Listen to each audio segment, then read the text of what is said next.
My name is Paul Galan, G-A-L-A-N, and I am a Holocaust survivor.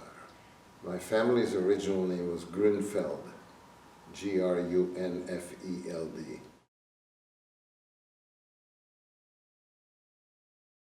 I was born in Czechoslovakia, in a town, in a city not far from where we lived. We lived in a town called Michalovce in Slovakia. I was born in a hospital in a town called Uzhhorod.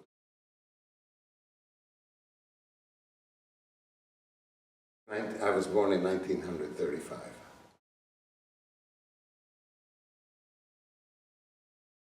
Well, my mother did not work. My mother had twin daughters and one little son who was almost 9 years younger. We were fairly wealthy. My mother did not need to work. My father was a grain merchant on a large scale, and we were relatively comfortable. It was a business that was started by his father, as a matter of fact.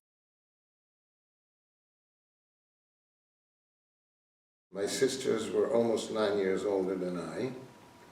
They were a lot of fun. They were wonderful.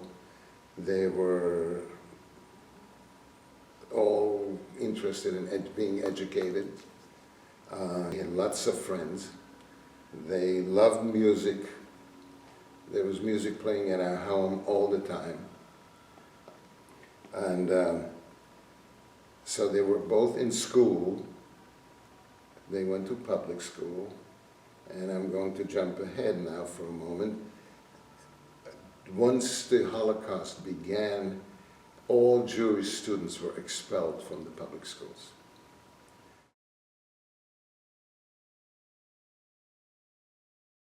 Not really, although my father would come home and tell stories about, some peasant or some farmer calling him a dirty Jew or something like that. The only experience that I had, my mother wanted me to learn to skate, and there was a skating rink in town.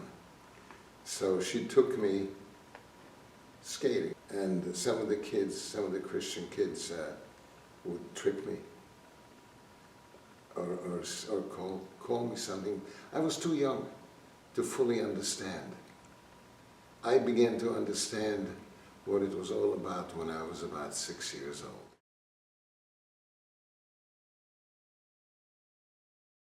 I went to first grade in 1941. That was the first formal school that I was going to go to. Just about that time, the government was already a pro-Nazi government. And one of the decrees that they brought in was expelling all Jewish students from the public schools. So the Jewish community established a school system. And we all went to the Jewish schools. And these were not religious schools, these were academic schools, but only for Jews, only for Jewish students. That was when I started to have to wear the yellow star. And that was the first trauma that I really experienced. Because going out on the streets of town, wearing a yellow star, you became a, poster child, an ugly Jew, especially in the eyes of other kids, Christian kids, as well as adults, but mostly Christian kids. It became a very different, it got to the point where I was afraid to go out to the streets alone, because you'd get called dirty names, you'd get called dirty Jew wanting to die. Even adults would call your names.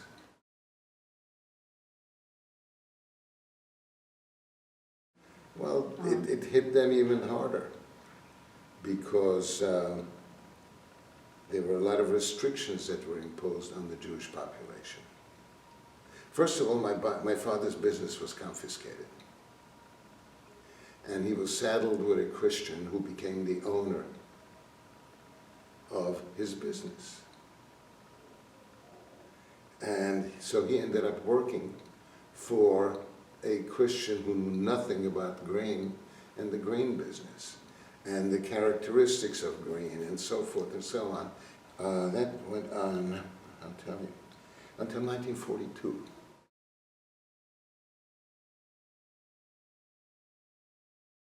I did not learn about the Nuremberg laws until after the war. But I knew that there were lots of laws, lots of rules, lots of restrictions upon the Jewish people. In fact, one of the first things that the municipality did, they installed loudspeakers through the center of town. And every once in a while, those loudspeakers would come alive, and they would start playing a specific Slovak nationalistic song. And if you were in the streets at that time, you knew immediately that it was going to be something about the Jews. And then the announcements came, all Jews, starting tomorrow night, have to obey a curfew. Or all Jews cannot wear furs. Jews were forbidden to own and wear furs. So, for example, out in the street you would see a Jewish person who used to have a fur coat or a winter coat with a fur collar. The fur collar was stripped off.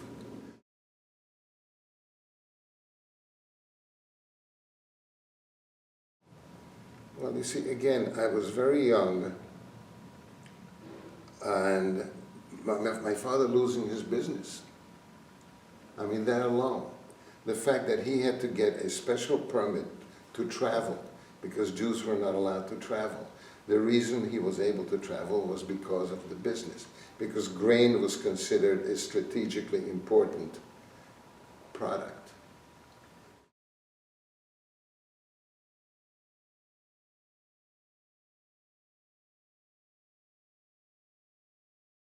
Well, there was a lot of fear. Wearing the stars, for example. My sisters and their friends decided one day to go out on the main street and not wear the yellow stars as a protest.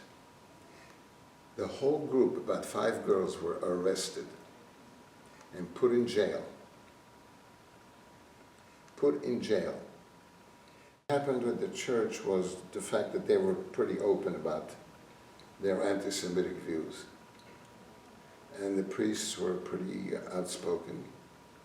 And even though we knew some Christians, my father knew Christians, you know, they would hear stories about the sermons and so forth and so on.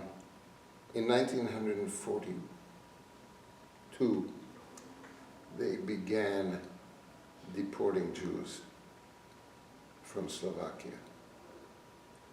And the way the deportations took place was that there was a quota set up. The group was called the Hlinka Guard, and their primary function was to take care of the Jewish people. And when the deportations began, it was these Hlinka Guardists who were doing the roundups of the Jews. And even though my father had this document protecting him and the family from being deported, in the middle of one night there was pounding on our front door and yelling and screaming and kicking the door, yelling, "This is the Hlinka Guard, open up, you're being taken away for resettlement." And these guys were screaming at us, yelling at us, and I was so frightened.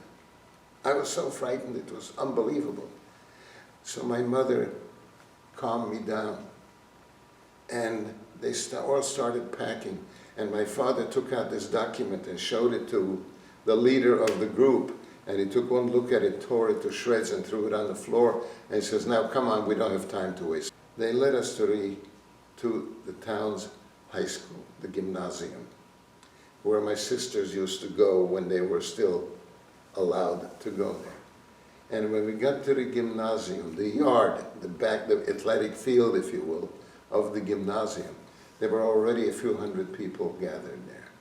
They brought in people from surrounding villages, Jewish people. And we were brought there, and all we saw was these black uniformed bastards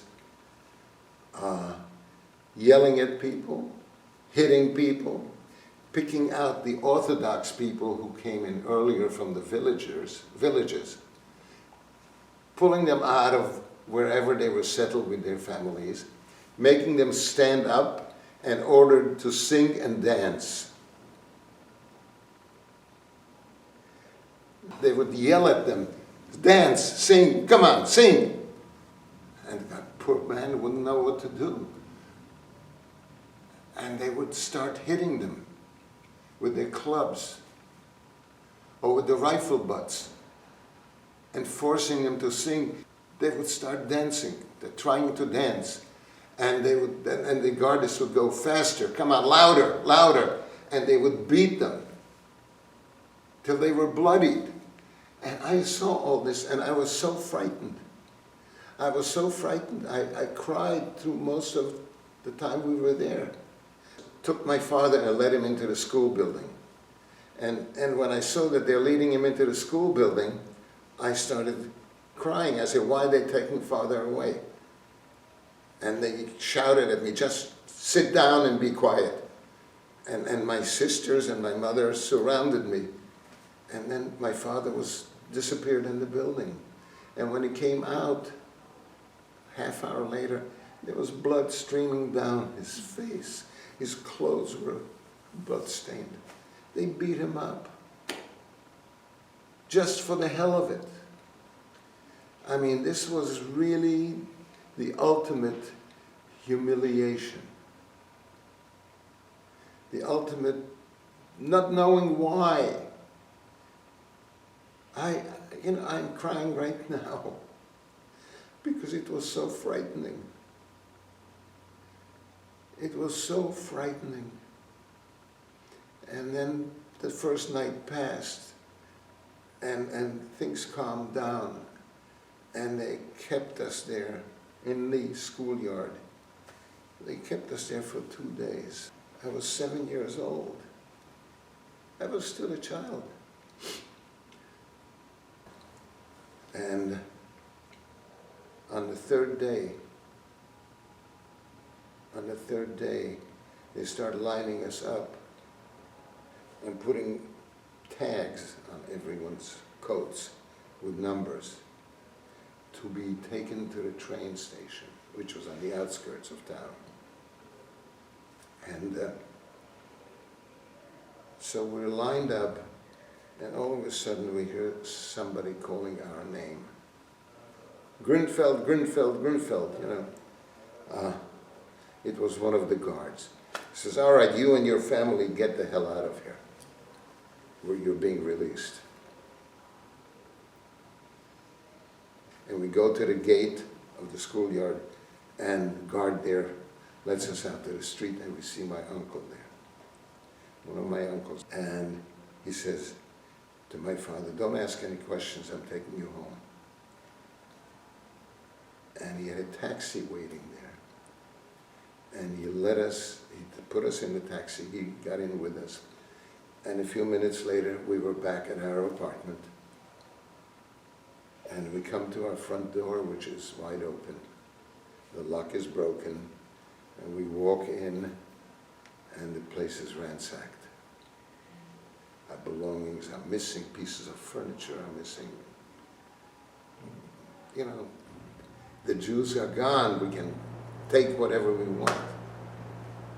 But when the neighbors saw us coming back, some of them came back returning some of the items that they took.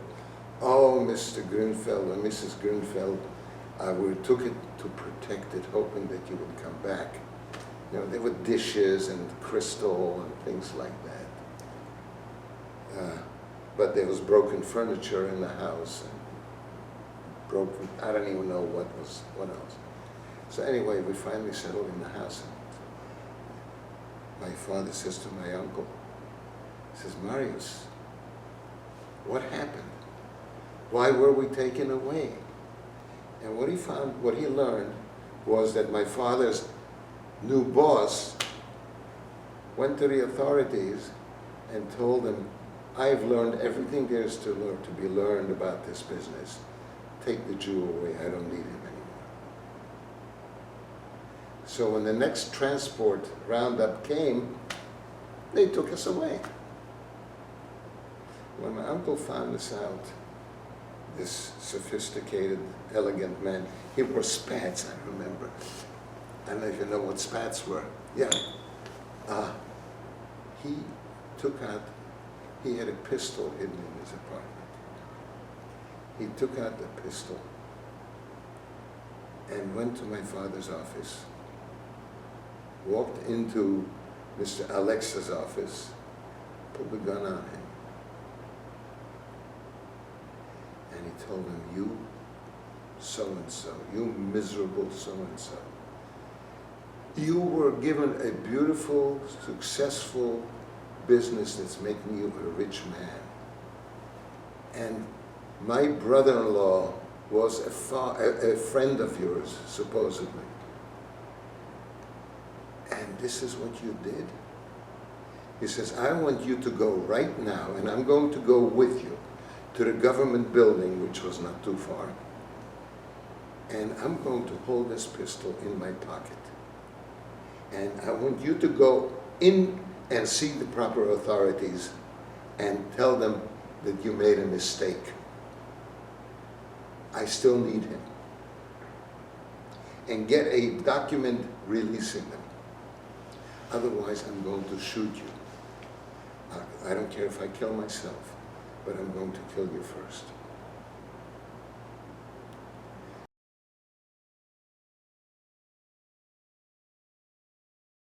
Eventually, he was taken away too.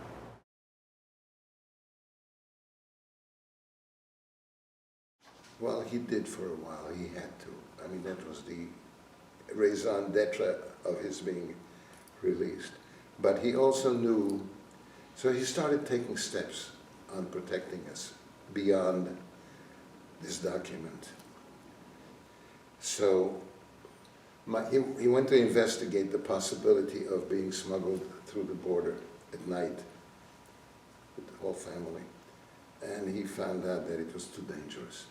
There were smugglers who were not trustworthy, who would kill people, who would report them to the border guards, etc., etc. It was too dangerous.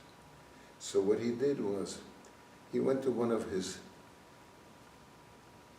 Christian priests, friends, who was a Lutheran minister, and he asked him whether he could issue us, the family, baptismal certificates that we had converted to the Lutheran Church.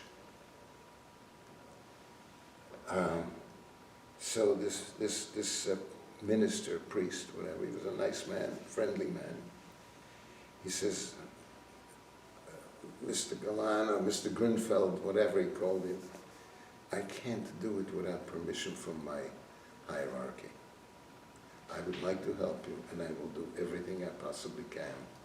And several days later, my father went to see him again, and he said, all right, here is the verdict. If you are willing to convert to be baptized, then I can issue you the baptismal certificates. Otherwise, they won't let me. The hierarchy won't let me. And we all said, well, we don't have a choice, except my sister Susan, who said, I am not being baptized. I don't care what happens to me. I am a Jew. She was a strong Zionist too, by the way, Susan. I am a Jew, and I'm not going to be baptized to another faith. I don't care what happens to me. So my father went back to see the priest and told him about Susan. He says, the rest of the family is willing to go through baptism, but my daughter Susan will not. And the minister says, you know what? If I were you, I would be very proud of Susan. And I'm very proud of the fact that she has such strong beliefs. I think I'll be able to get permission to baptize everybody but her. And he got permission. And he started teaching us the catechism, which is the Bible for them. And on a Sunday morning, we all traveled to the village, and we were baptized. And we were issued baptismal certificates, including Susan. Including Susan. So we had hoped that life becomes a little more settled, a little more peaceful. And we stopped going to synagogue. We only associated with our Jewish friends secretly. We went to church every Sunday. We slaughtered a pig in our backyard. But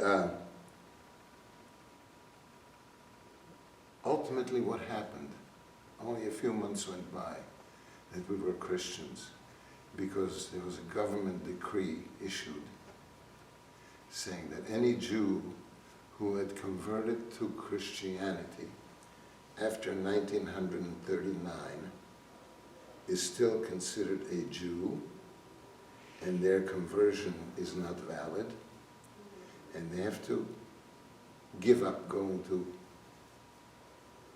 observing Christian customs. So that was the end. We had to submit our Christian documents to the city hall or wherever, and we were Jews again. We gave up our Christianity, and my father still continued in the business for a short period of time, until one day the police showed up at our house. It so happens that Susan was at a friend's house when the police came, and they announced to us that we were being taken away to a labor camp. There were two labor camps, Jewish labor camps in Slovakia, and they named the camp that we were going to be taken to. The camp was called Novaki, N-O-V-A-K-E-Y. Oh, and the official sign of on the entrance to the camp was Novaki, Pracovní tábor pre Židov, the labor camp for Jews. It was in another part of the country, in an open farm field.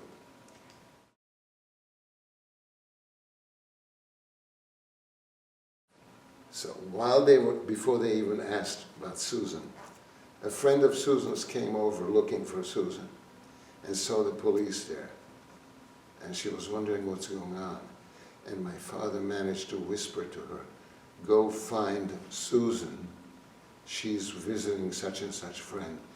So the police wanted to know, where is Susan? And my father said, "I don't know, she should be home any time." Well, she didn't show up. So they said, "Okay, no problem." They took us to the local jail. But they allowed us to take some belongings with us. They took us to the local jail, where we were locked up for several days while they were searching for Susan, and they never found her. So then they said, "Okay, time's up. We are taking you to Novaki." And a day or so later, we boarded a train with 2 policemen. And it's funny, I don't even remember how we got from the train station to the camp. But I remember arriving at the camp where it was a barbed wire entity surrounded by barbed wires and guard posts surrounding the camp in a field, in an open field.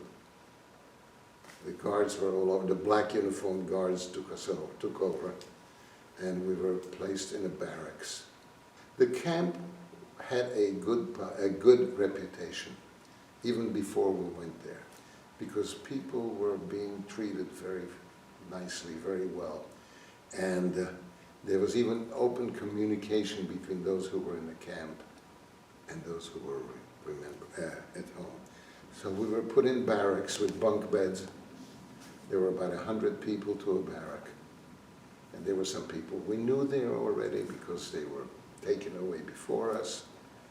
And every adult was given a job.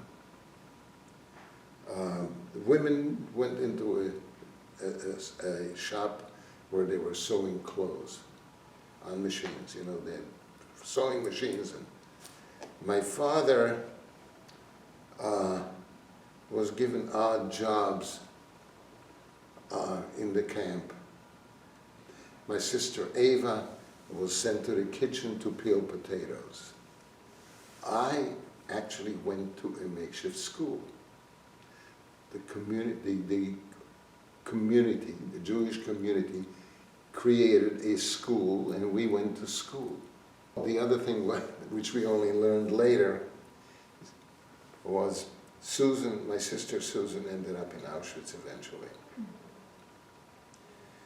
And she would tell us stories about American planes flying high up in the sky in large numbers, formations. And the prisoners would turn and pray that they should come down and bomb the crematoria and the places of horror, which they didn't, of course.